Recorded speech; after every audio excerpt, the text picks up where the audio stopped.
If this takes off, launch pads could be a thing of the past.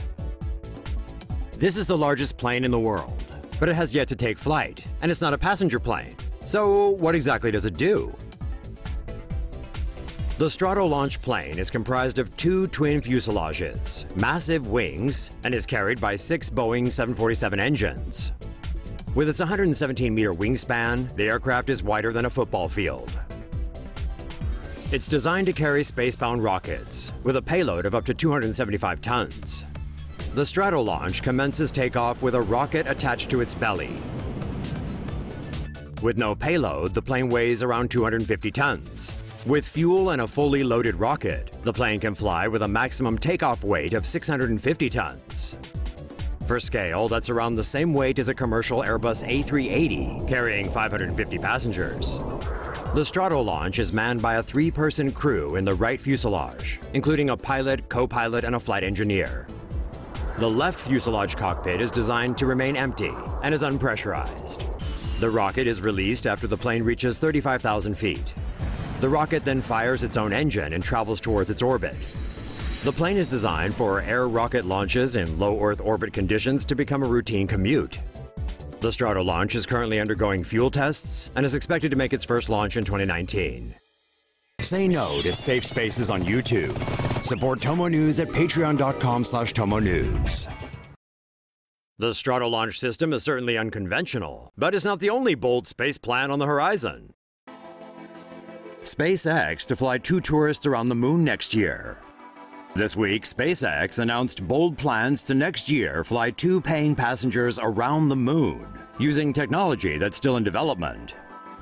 In 2018, SpaceX hopes to fly 2 private citizens deeper into space than any human has journeyed previously. The 2 travelers will trek some 400,000 miles around and beyond the moon during the 7-day mission, before looping back to Earth. Before training for the mission, SpaceX says each of the unnamed passengers will undergo a series of tests for their health and fitness. The passengers are set to travel aboard a SpaceX Crew Dragon spacecraft, shot into orbit by a multi-stage Vulcan heavy rocket. The still-in-design rocket's first stage consists of 3 reusable rockets that produce 500,000 pounds of thrust. After separating, the central rocket propels the payload into orbit, where it continues on its voyage. SpaceX founder Elon Musk says the travelers will be trained for emergencies. However, the Crew Dragon spacecraft, which is also still being developed, will be mainly piloted autonomously. The crew can monitor real-time ship diagnostics, change the temperature, and take in views through one of the vessel's 4 windows. The spacecraft will conduct a flyby of the surface of the moon before traveling further out into space, where no human has gone before. It will then use the moon's gravity to slingshot back toward Earth. SpaceX hopes to launch the mission in late 2018, following a series of tests on the rocket and spacecraft. The identity of those traveling remains unknown, but one thing's for sure, they're very brave individuals indeed, and possibly also Scrooge McDuck rich. Hasta la vista, comrade. The future of Russian artificial intelligence is here, and it can dual-wield handguns. Gulp. The final experimental demonstration object research robot, or FEDOR for short, is capable of accurately firing 2 pistols at the same time. Come 2021, Moscow expects to see FEDOR models aboard the ISS and helping cosmonauts tackle space missions. The machine can operate automatically or can be controlled by a human.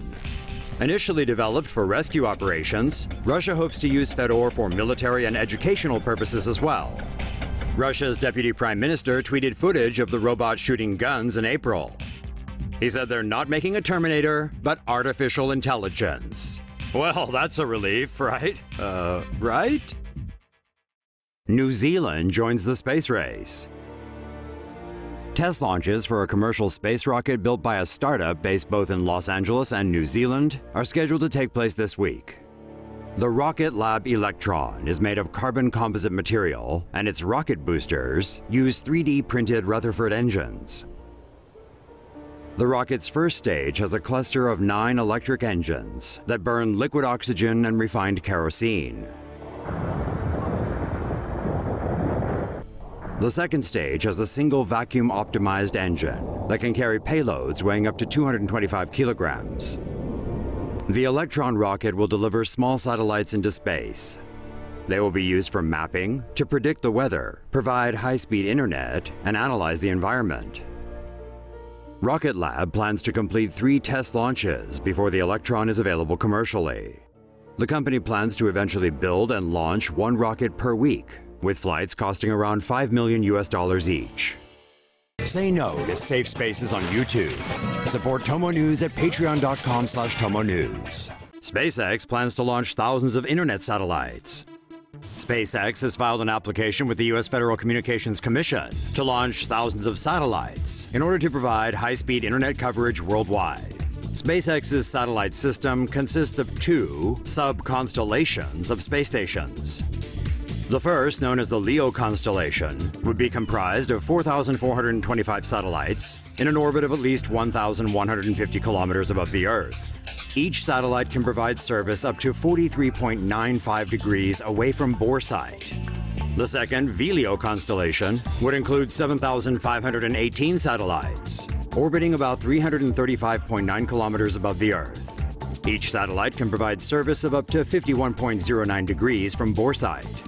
The satellites in the Leo constellation can cover approximately 4.5 million square kilometers, while those in the VLEO constellation can cover less than 1/10 of that area.